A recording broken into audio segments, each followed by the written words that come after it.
people are interested in doing, or certainly talking more about offshore wind as well.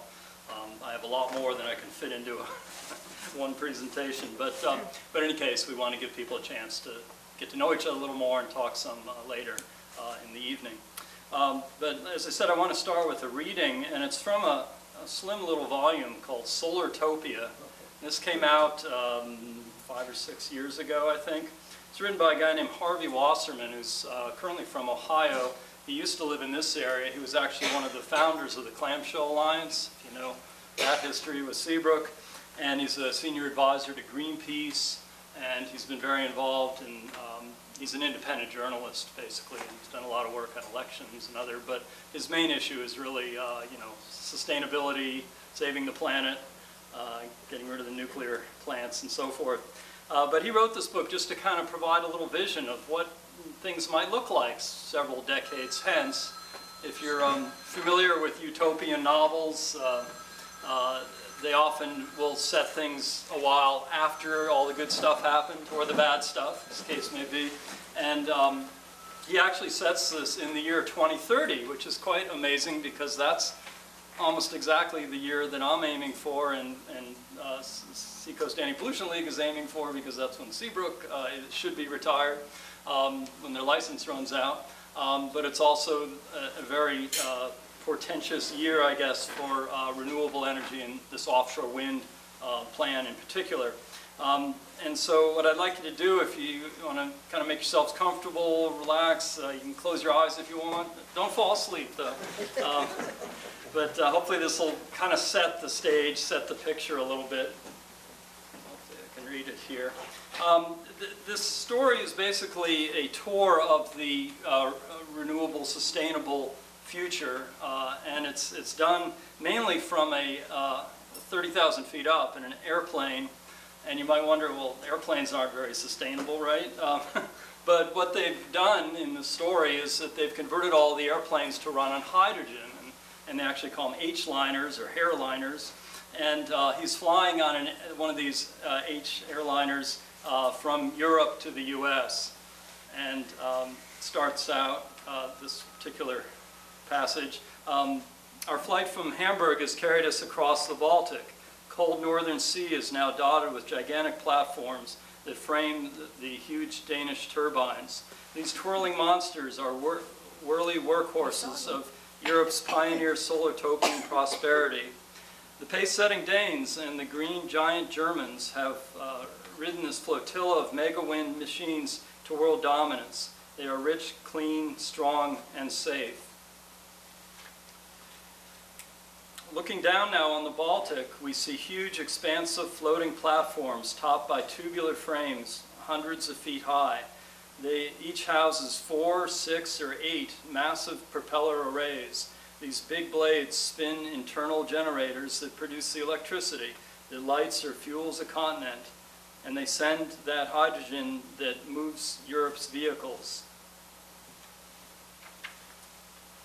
As our H-airliner gracefully sails gracefully over the North Sea and into the North Atlantic, the massive, quote, green Maginot Line of giant co-generating platforms stretches as a phalanx down towards Spain and Africa.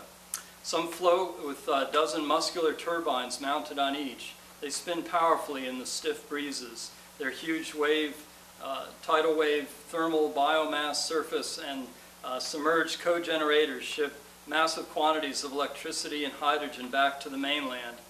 Other windmills, far smaller, are perched atop dry old drilling rigs, now churning out clean electricity where once they spewed tar and climate chaos. Of course, this was before the explosion down in the Gulf, too. We all know the risks there. Now, as we approach North American coast, another north-south phalanx of Danish and German design platforms, hopefully American design, towers and turbines stretch parallel to one we left behind off Europe. From Nova Scotia south, America's, quote, picket fence of giant wind and water-powered turbines spins in the stiff, endless offshore tides and breezes. Below the surface, they feed a spectacular undersea web of tubes and wires that move electricity and hydrogen into America's coastal megalopolis. So I hope that gives you some idea of what we're kind of looking at. Obviously this is fiction at this point, but he's taking a lot of the current trends and obviously looking forward a couple decades to see where we might end up if we were really going to save the planet and save ourselves and develop a sustainable energy system. So I hope that kind of gives you some picture. This whole presentation tonight is really about visioning. It's about getting a sense of, well, what's it really going to look like, or what could it look like? How does it fit together? How could we really make it all work? Because we all know that renewable energy is really cool and it needs to happen, and we all want to get in on it. But I think we often miss the big picture of how we could make it work for us in a big way. So that's why I entitled this Big Wind. So I want to sort of set the problem. I've been kind of trained in looking at problem solution, and problem, of course, is an unsustainable energy system. I like to think of global warming, climate disruption as really a symptom. It's kind of Mother Nature's way of telling us that we screwed up. We're not using our energy efficiently, properly, and of course poisoning the planet. And of course you have all the other attendant problems of air pollution, limits to fossil fuel, if you know about peak oil and other peaking energy sources. And also I think fossilized thinking. We see a lot of that down in Washington and in a lot of the federal agencies, state agencies for sure.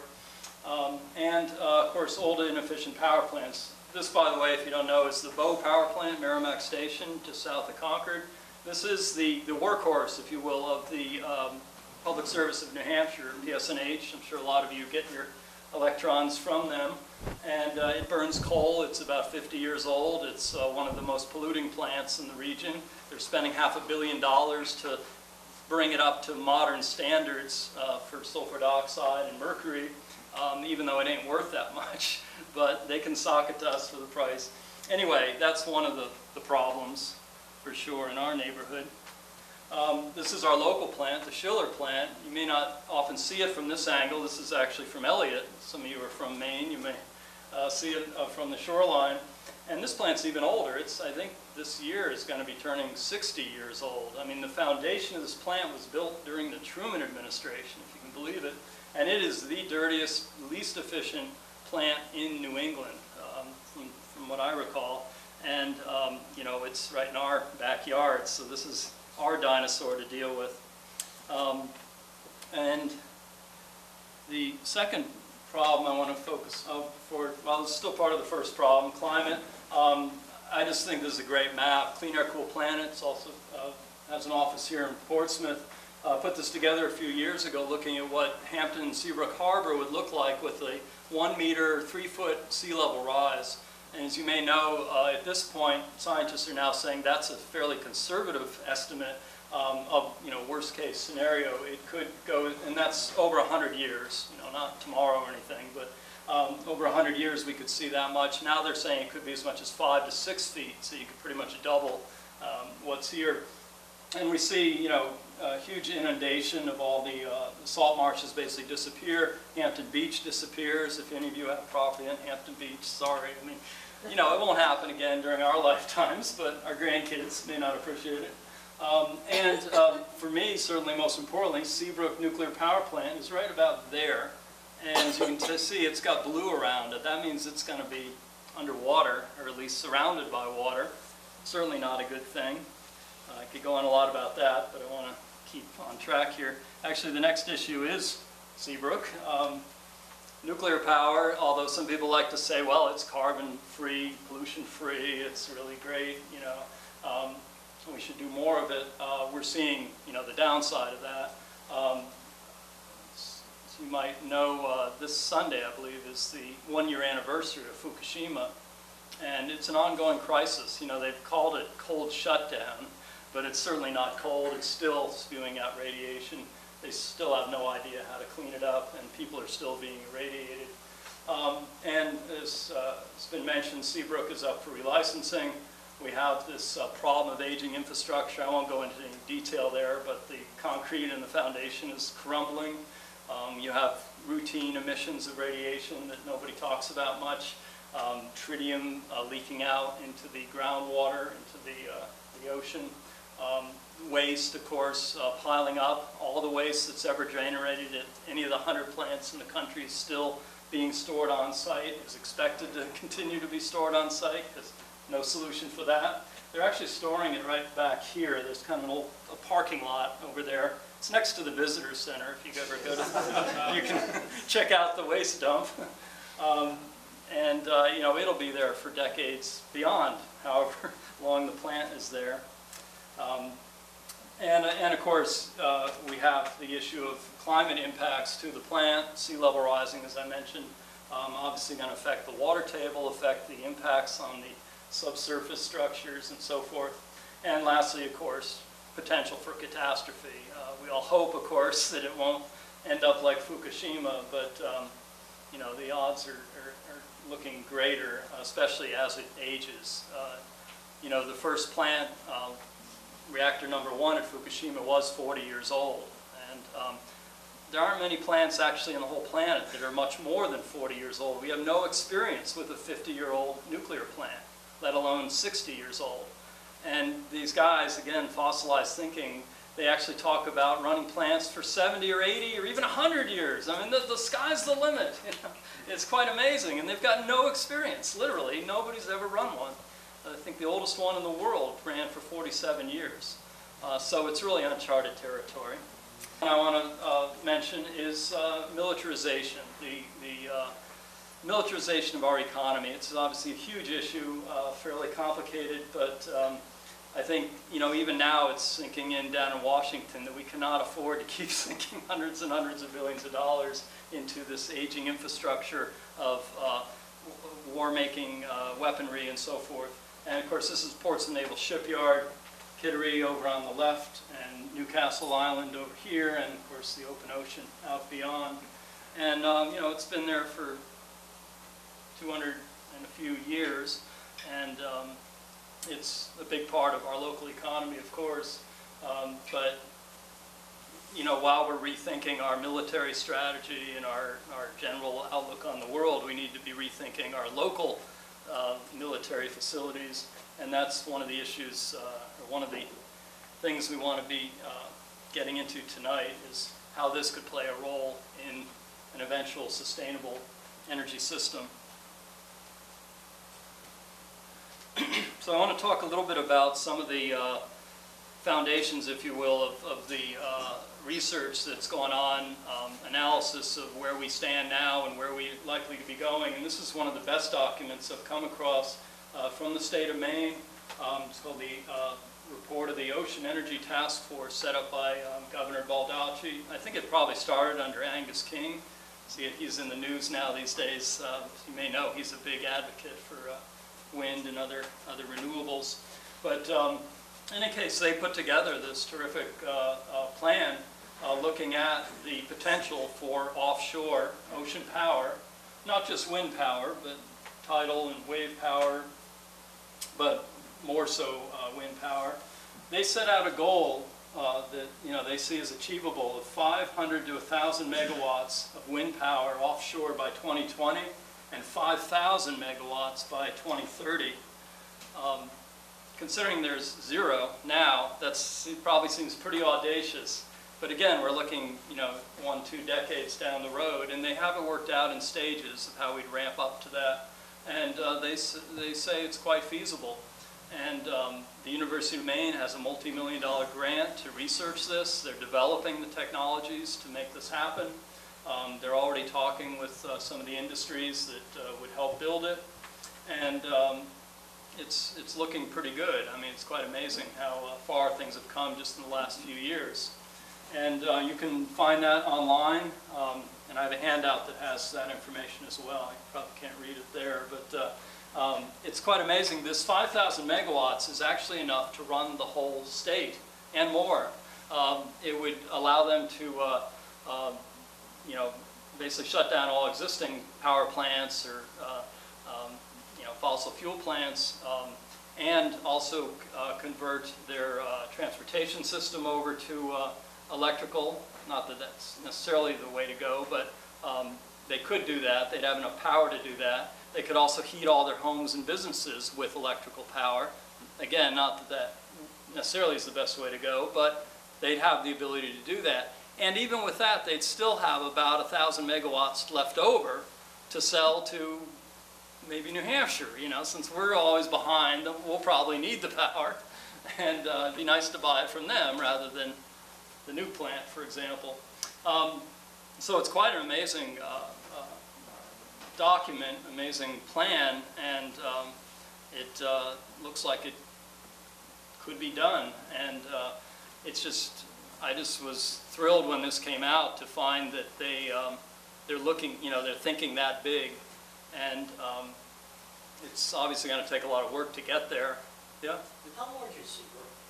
It's 1,250 megawatts. It was originally 1,150, but they uprated it, they say, so it's, yeah, roughly 1,200 megawatts. It hasn't been running at full power in recent months. I don't know whether they got it back to full power, but it's basically enough to run the whole state. I mean, they love to talk about 1.4 million homes can be run on this. Well, that's more homes than there are in New Hampshire. We only have 1.4 million people, and they don't all have their own homes. But it isn't sold here. You know, it's all sold, it all gets sent south of here. But it's part of the grid for the whole region. But it is an interesting question, you know, whether we really need that power to begin with and whether it couldn't be replaced. Now, the next really important document is a federal report. This is from the Department of Energy, you know, those guys down in Washington, actually out in, I guess it's Boulder, Colorado, the National Renewable Energy Lab. Excuse me? Golden, right? Yeah, I used to live out there. I should know where they put it. But they looked at the national scene. They developed maps, which I'll show you a few in a minute, looking at the potential for wind power offshore throughout the whole country. And they estimate that there's 40,000 megawatts of wind power available just off of New England and New York. And that we could tap into quite a bit of that, 10,000 megawatts by 2020 and 54,000 by 2030. So they're thinking big as well. That's a huge chunk of our electric power. When you break down the state by state, it turns out that New Hampshire alone, and I'll show you the map in a minute, but we could generate potentially up to 2,600 megawatts, more than Seabrook, almost twice as much as Seabrook, just off our coast. So again, this is pretty amazing stuff too. Not many people know about it, and we'll get into some of the specifics in a minute.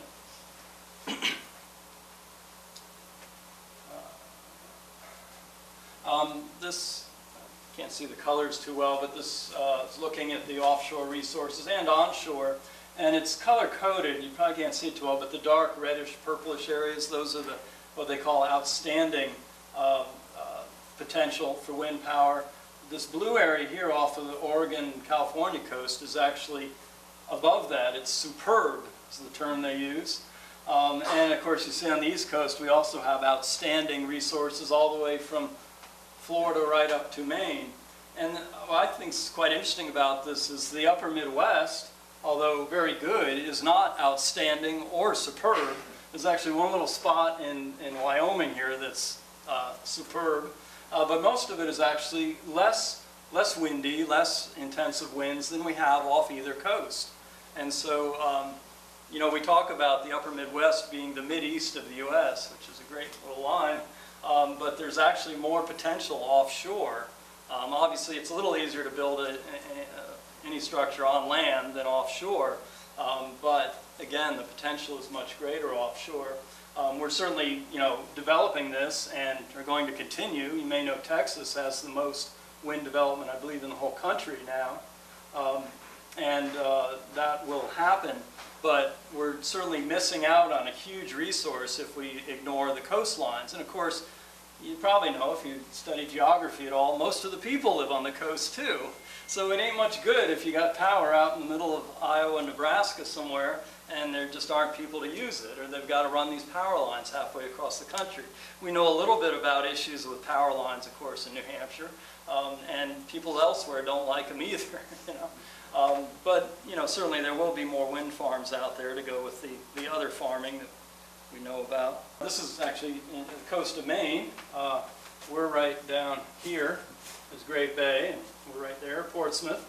And going up the coast, as you see, as you get just 5–10 miles offshore, the wind potential, wind intensity gets much, much greater. And as you get 10–20 miles and up to 50 miles offshore, that's what this green line is here, 50-mile limit, it becomes outstanding, you know, in DOE's terms. And that's where we want to tap into that power. That's where you want to have your turbines. Now, unfortunately, that's deeper water, as you can imagine.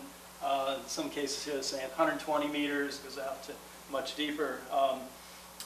So you need to have floating turbines, and we'll talk a little bit about how you make that work. But this is quite a tremendous resource, and as I said, the state of Maine is looking to tap into it. Their plan, by the way, the 5,000 megawatts, that's actually only 3% of the potential.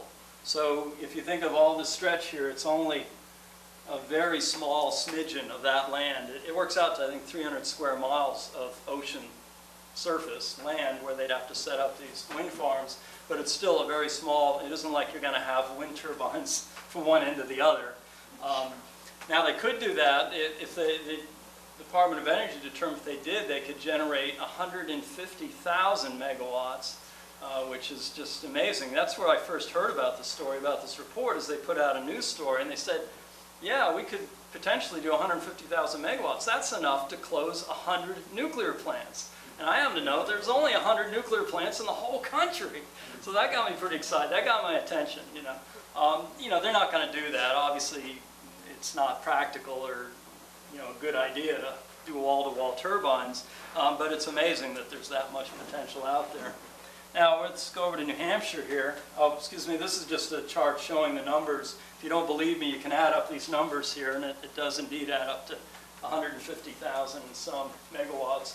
And the deal is they split it up by distance. So this is 0 to 3 miles, 3 to 12 miles, 12 to 50 miles. So you can imagine you don't really want your wind turbines right offshore, right on your beaches.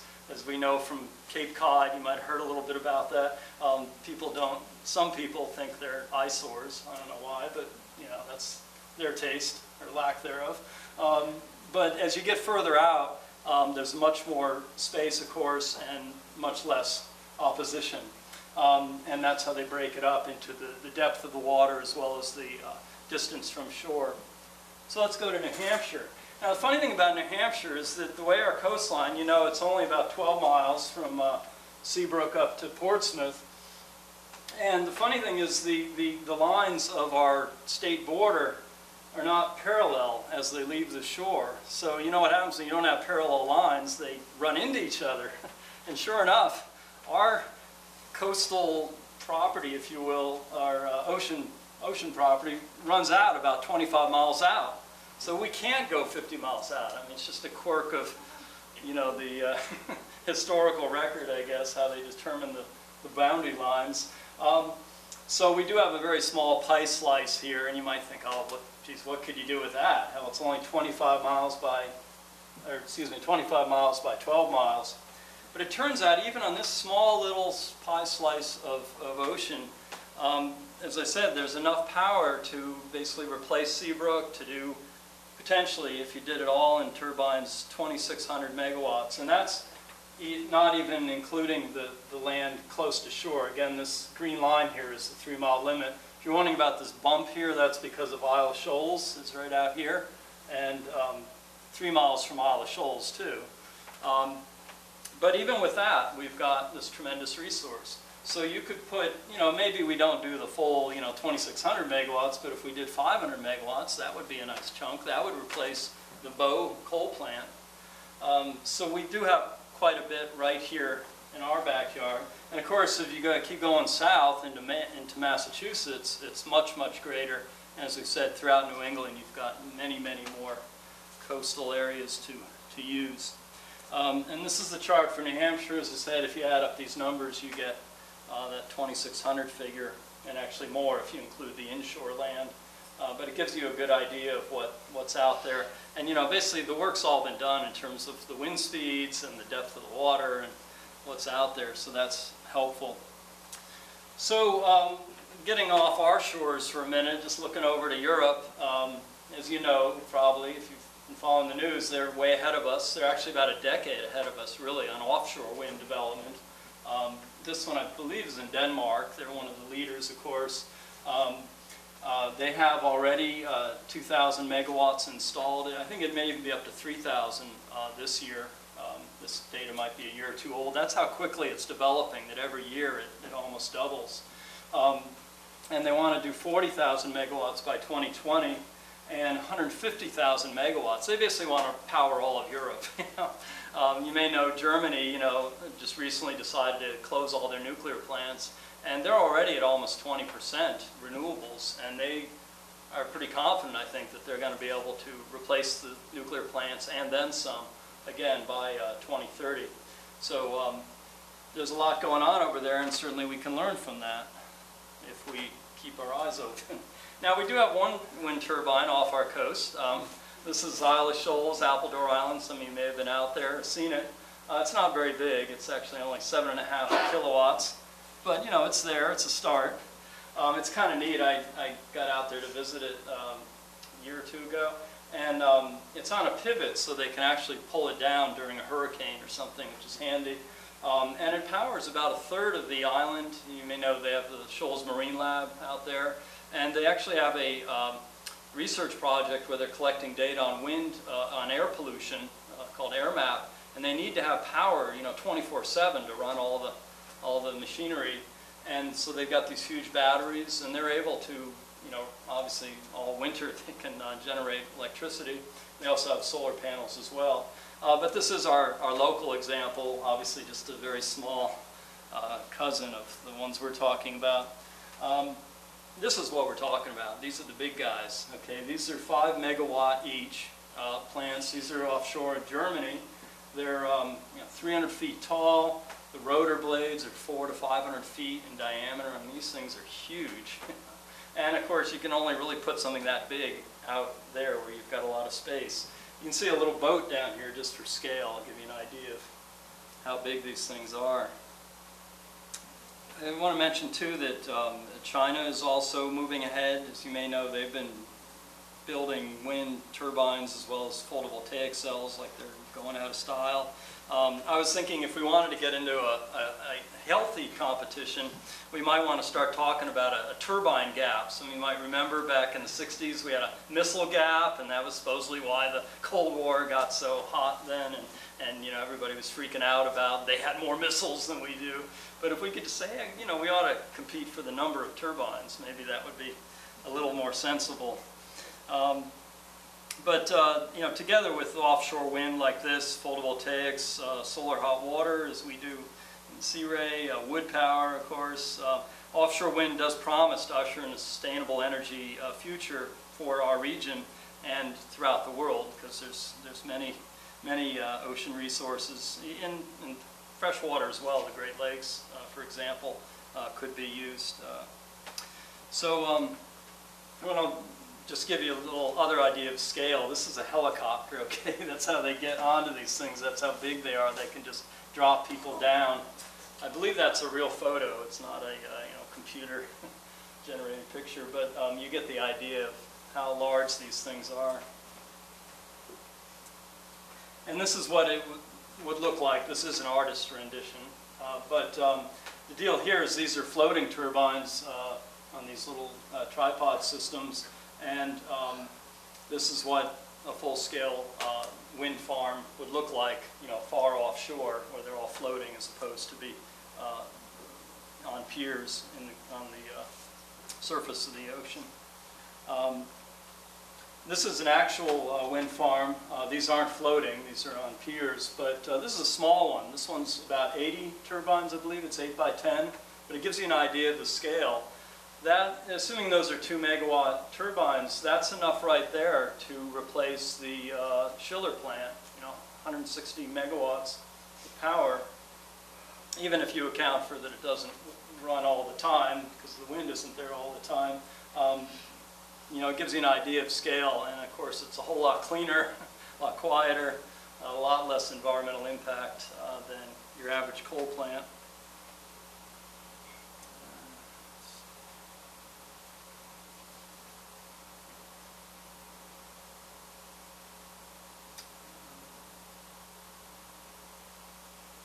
Yeah, there's one catch, of course. As I mentioned, you know, the wind doesn't blow. We all know that you don't get 100%. In fact, onshore it's 25 to 30%, I guess, capacity. Offshore it's more like 40%. It is because the wind is much more sustained. But even 40% obviously isn't, you know, reliable if you're just talking about one wind farm. The vision here is, and it's not just my idea. I mean, people have been developing this for quite some years, and there's been a great amount of analysis done at the Department of Energy, of course, in Europe, linking together these wind farms. If you have dozens of wind farms linked up over several hundred or even several thousand miles, you can be able to adjust your power depending on where the wind's blowing. If it isn't blowing in northern Maine, it might be blowing in southern New Hampshire or down on you know, Long Island Sound. And there's actually a consortium of groups led by Google. You might have heard of them. They put forth $5 billion already into this project to link up all these wind farms that aren't even built yet, but are in the pipeline to get built off the Atlantic coast. And this electric superhighway, is what I like to call it, would link up all these farms and send the power into the population areas, you know, Atlantic City, New York City, on down the coast. And eventually they want to be able to link them up all up and down the coast, from Florida all the way up to Maine, you know, and probably into the Maritimes in Canada. And that would allow great flexibility in the power system. So, as I said, if it isn't blowing here, it's blowing there. They can move the power around. And of course, it's a whole lot easier to site an undersea cable, undersea power line than as we've seen with Northern Pass or other onshore power lines. I don't think the fish will complain. I don't know, lobsters may not like it, but the point is, it's just, we know how to do this. This is not rocket science. This has been done for a long time. They're doing it all over Europe again as well. So that's the general picture, you know, how we put all this together. I want to talk a little bit about the technology of getting offshore. You know, when you're not obviously on a pier on the ground, you've got to moor the thing so it doesn't float away, of course. But you do avoid all that additional material to make it stand upright. And we do know about this. We have, you know, oil platforms. We've been doing this for decades. So again, it's not that difficult. We know the technology. And of course, there are all these benefits from being offshore, as I mentioned. It's further from people. It turns out most birds like to stay close to the shore as well.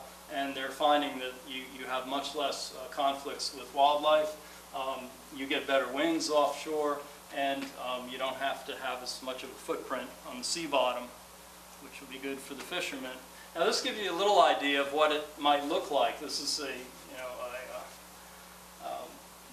model of what a turbine of 300-foot whatever size offshore. This is 2 miles, 3 miles, 4 miles, 5, 10, 20. As you get 5, 10 miles out, they're practically invisible, and this is like on a clear day, you know. If you've been out looking at the Isle of Shoals from Portsmouth or Newcastle, you know that on a cloudy day, it's just gone. You know, even on a sunny day, you don't see it all that clearly. So, that's why we're talking about at least 3 miles, if not 5, 10 miles out, is preferable so that you're not impairing anybody's view. And again, platform technology is pretty well known. You do need to have facilities that are going to be like substations for the electrical system. Have a nice heliport so you can come out and visit the turbines. Again, we know how to do this. And it's, of course, a whole lot safer when you're not pumping oil and dealing in toxic explosive materials and so forth. They've tested out these systems in these wave tanks at actually both UNH and up in University of Maine, and they've been able to basically withstand the called perfect storm, like a huge tsunami kind of wave or really big storm waves, and they hold up just fine. So they think they've got a pretty good handle on the engineering of how to make these things work. You obviously don't want your wind farm getting scattered to the waves. So when you construct it, you know, the traditional way is you get your platform together. This is actually a pier type one, but you could have a platform, and then you build up from there, which means, of course, you have to have big cranes like we have down at Portsmouth Harbor now, right, to put the thing together. And now, of course, when you do that, you run into potential weather problems. You don't want to be lifting heavy objects during a storm or high waves. So another approach is to construct onshore and like in a dry dock, and then be able to tow it out to a wind farm. This is an actual facility off of Portugal, I believe, that an outfit based in Seattle is testing. And they build the whole thing onshore or on the docks or in a dry dock, and then tow it out, and it's ready to go. They just, you know, hook it up. You know, it's, what do they call it? Something ready. Plug and play. There you go. Something like that. I'm sure there's a few other details, but it has a lot of advantages. There's actually a great little video you can watch if you go to this website. I can give it to you later. It's just principalpowerinc.com. They have a computer animation that shows how they would do it using a dry dock, basically an assembly line process. And, you know, we're talking about building hundreds, if not thousands of these things, so it would certainly be good to kind of standardize the process. I didn't mention it, but the main program, to get those 5,000 megawatts, assuming it's 5 megawatts per turbine, we're talking 1,000 megawatt, 1,000 turbines, 1,000 platforms. I was just working out the math, and assuming they don't get started right away, maybe 2015 or maybe a little later, over the 15 years, they'd have to build one per week, okay? You know, and these aren't something you throw together in a minute, but the deal is they're going to have to be cranking these things out to get to that level of thousands of megawatts. And then, of course, once you get them built, you have to maintain them. You got to, you know, go out and check up on things, make sure it's all working well. And so you need to have boats that are going to, or helicopters that can fly out there and check it out. So there's all these things that need to be done to make this happen, and this is where we think the Portsmouth Naval Shipyard could play a role. You know, they're ideally located on a deep water port, you know, right in the Gulf of Maine. They've got all these facilities, docks, warehouses, dry docks, heavy machinery, all the stuff you would need to build these things. And for most of the last 10 or more years, they've actually been under capacity. You can go over and just count the number of docks, even the dry docks. You've got a couple of them. Right now they have 2 subs there. For a long time they only have 1. It seems they probably do have some extra space that they could free up. They probably won't admit that publicly, but it does appear that there's some space there that could be used. Yeah? Doug, I have a friend who works there, and he said it is no longer a shipyard. Officially. Well, they're not building ships. No, yeah. It's a depot. Depot? It says low capacity that they can no longer call themselves a shipyard in the official lexicon. Yeah. It's a depot. You can change that slide. Okay. All right. No, I don't think they'll want to do that. Yeah. I think they have recently completed a whole factory for parts of submarines and other Navy ships.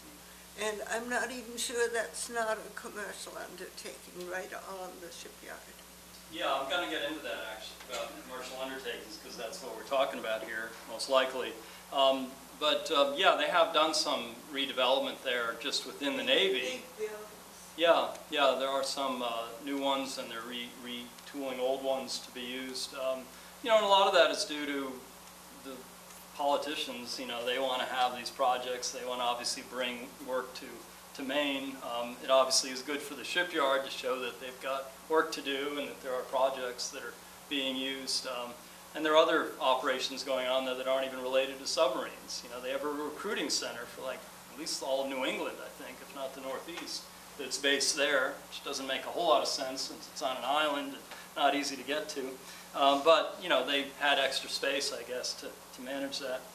So I want to talk a little bit about the shipyard. Just I brought a few photos. You've probably all seen the pictures of the docks. They've got these huge cranes, most of whom don't really get used much, but they're out there. Have to keep them at the ready. and other facilities that can be adapted. They, again, have this dock space. You know, they're now parking the Coast Guard cutter over there, and a lot of space that isn't used. Warehouses. This building, the Building Ways, is the largest building, I believe, on the shipyard. My understanding is it's basically storage. You know, this is where they actually built the subs. There's some great photos of back World War II. They would actually have 2 or 3 subs. You can see these are the front door there. You know, think of a garage door. It's a 3 submarine garage. They would build them in there and just roll them out onto the water. And you could probably build a whole wind turbine inside one. I don't know if you necessarily want to build it indoors, but you probably could. And I found that interesting that, you know, that building may be available. I'm sure they have other designs for it, but that's one example of potential site. And of course the dry docks. This is the submarine Helena, I believe, or Helena, I guess, if you're from Washington, in the dry dock, one of 2, I believe, on the shipyard. And you could just as easily see turbine structures, these platforms, being set up in that dock as well. So there's a lot of facilities there, a lot of potential, and of course a workforce, people that know the maritime trades, they know engineering, they know how to build things and make things float and all that. And I would think a lot of the same skills would be available to workers that are currently employed there and ones that aren't employed there. So there's just a huge amount of potential, and it does seem like it wouldn't be that tough a fit to switch. Now, the interesting thing is that the U.S. Navy actually has a program. You may know it's actually department-wide. The whole Department of Defense is really going big on green technologies, renewable energy. This is in San Diego, the San Diego Naval Station. They've actually got a car park that's a solar power plant, and it's great because you park your car under it, it shades it, right? We're all looking for that shady spot under the tree.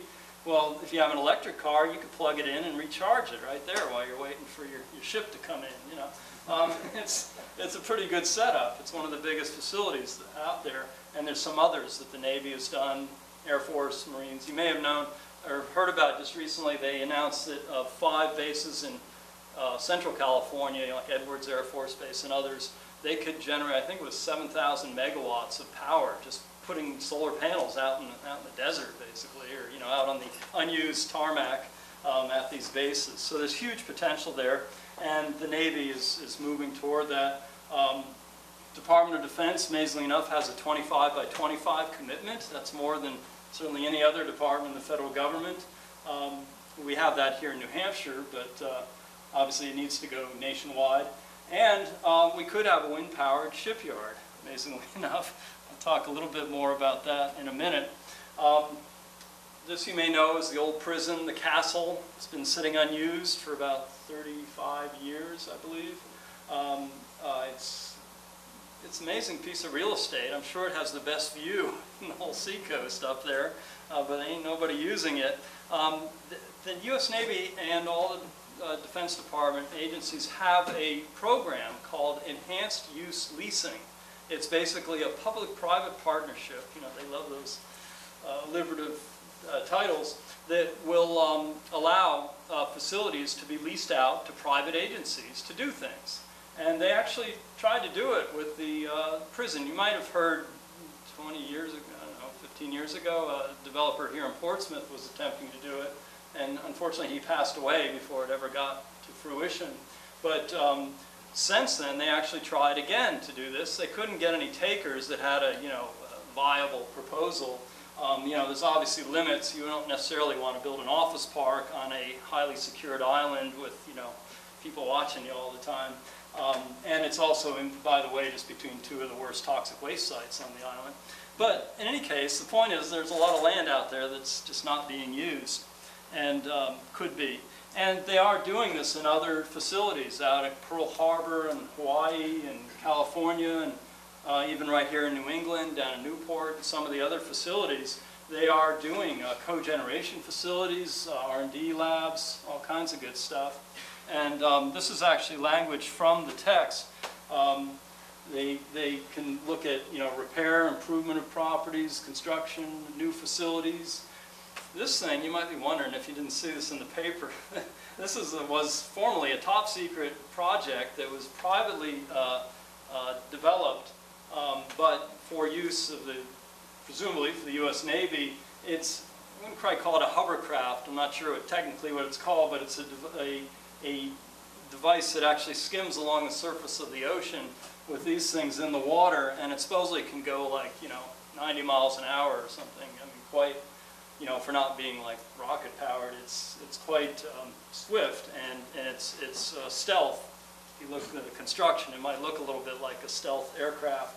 They designed this on the shipyard. It was in a warehouse somewhere for however many months or years it took to build it, and they just rolled it out a few months ago. It was out on the harbor shooting around, and it was all done privately. It was one of these public-private partnerships. So, you know, there's a precedence for this. This isn't new for them. And of course, there's economic benefits. You know, we've heard a lot about green jobs, certainly. The main plan, this 5,000 megawatts, they're looking at $20 billion of economic benefit for the state, 15,000 new jobs. And you would avoid $5 billion of fuel costs. You know, right now we're paying for oil from the Middle East and gas from Canada and, you know, electricity from down the way. You know, there's almost no locally generated power. And that would avoid that. Obviously, you're doing it homegrown. And the infrastructure is just generally more job intensive than military. There's been many different reports showing that military construction, military jobs are not as plentiful, or you don't get as much from them as private construction operations and all types of other projects. So just a little bit about the wind turbine designs. This is actually the one that that outfit out in Seattle is building. They're testing it off the coast of Portugal. They're actually planning to build one and put it off our coast, if you can believe it, at Boone Island, right off Cape Nettic. They want to set one of these up, full scale, 5 megawatts, is one of the demonstration projects for the state of Maine.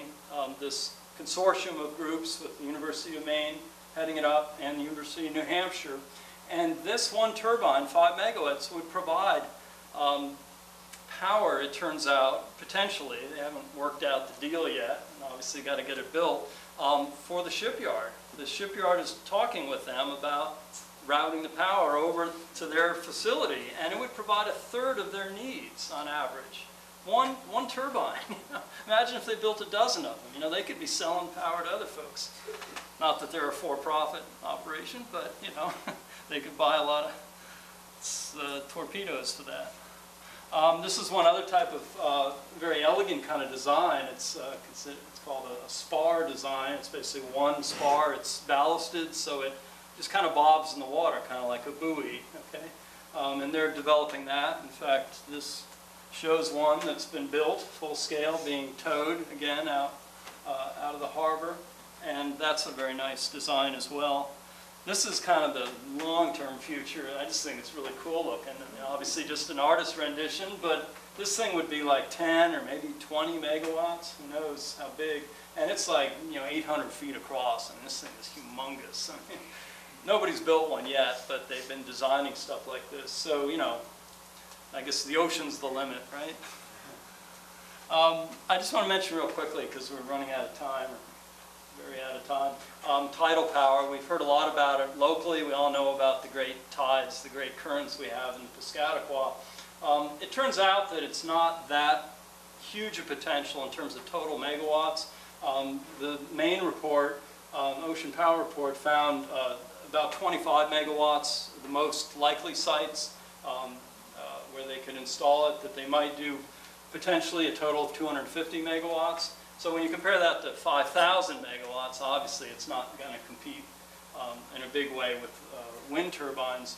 But, you know, it's similar technology. It obviously is good where it's done. And it has the advantages, of course, of being not dependent on the weather. You know, the tide goes in, goes out, you know, they just turn them around and they just keep running. You do have some issues with maintenance, of course. I was thinking, well, this could be a scuba diver full employment act or something to do the maintenance. You know, that's kind of the idea of what we'd be looking at. And then there's wave power. You can, again, a buoy type system that would just ride up and down the waves. I mean, it turns out, who knew? You could generate one of these facilities about a few hundred yards across would generate about 1 megawatt of power. I actually attended a workshop, a seminar hosted by Senator Bob Smith. Folks remember him? About 12 years ago at UNH.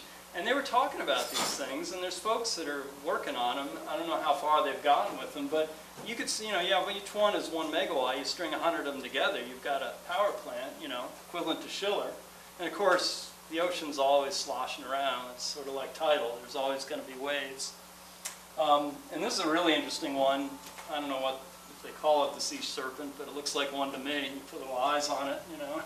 It just rocks back and forth in the ocean. You know, if you have one of those toy snakes that kind of wiggle back and forth, it's got joints in it, and it generates a current by pumping hydraulic fluid back and forth. You know, it's so simple, you know, but they've actually built full-scale prototypes of this. There's an artist's rendition, but you get the idea. You have dozens of them just sitting there and out in the ocean rocking back and forth. And they expect they'll be generating hundreds of megawatts with these. So all in all, we're looking at building our sustainable future.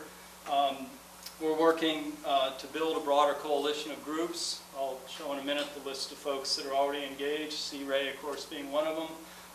We want to engage local politicians. You can imagine this will be a bit of a tough sell since none of them have been built yet, but they are getting done. The work is being done. And of course, eventually we need to press the state and federal people to get behind it, to change the regulations, to make it doable. And of course, again, public-private partnerships get folks actually out there investing in it. So that's kind of what we're looking at. This has really just kind of gotten started in the last year. It's pretty conceptual, obviously, at this point, but we're pretty excited that we have a huge opportunity here, and that hopefully this is the dawning, not the sunset of our existing civilization. Really, the future could be quite bright. We don't have to be thinking about freezing in the dark and going back to the horse and buggy days some people have been talking about. There is huge potential just off our shores. So I thank you all for paying attention to this, and here's the folks that are involved in it already, and for more information, questions, whatever, you can get in touch with me. I do have a handout that I want to pass around. It'll have a lot of this information on it, and some of the links, not all of them, but you can read more about it. So hopefully we have a few minutes for questions, comments.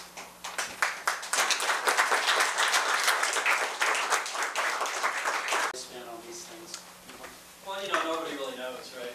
I think they're probably figuring at least 30 years. I don't know if it compares with, you know, I know PV, they say, well, at least 30 years. Yeah, exactly. But again, we've never run them that long. You know, it's funny, the submarines are built to last 50 years. You know, they're actually building them now. They don't need to be refueled, and that just kind of seems weird. It's like, you mean it just keeps running? It's like the Energizer Bunny. But, you know, we can build things that last. And I think that's the idea, is that, you know, certainly as long as existing power plants. Yeah. How does this compare to the project?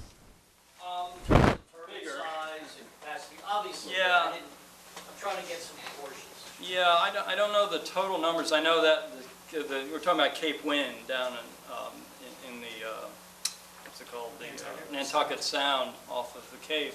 I think the first phase is like 250 turbines, and then they want to do an additional, I don't know if it's 1 or 2 additional phases, but, and they're relatively, I think they're 2 megawatt type.